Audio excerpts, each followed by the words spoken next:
En Madrid, en los finales de los 80, estuvimos Ramón, Sander, yo, Pablo Milicuas, también estaba Mincho, otro amigo, y muchos más. Sander me ayudó a organizar una exposición en Masa Prieto, en la galería donde él trabajaba, entonces hicimos un happening, que lo llamábamos.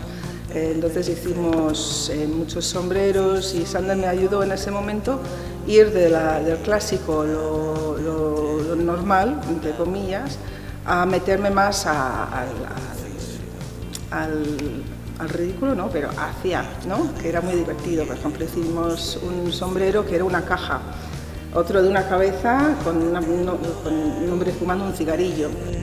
Un golpe de timón.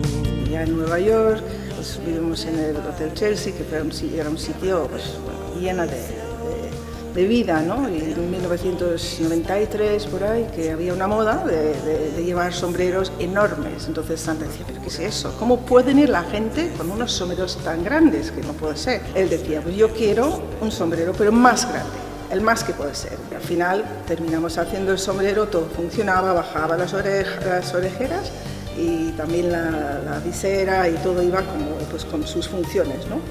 Y Sander, por supuesto, a la calle con su sombrero, orgullosísimo, y ahí por la Séptima Avenida con su café en la mano. Y nadie sabía qué hacer, porque claro, él tenía el sombrero más grande de Nueva York.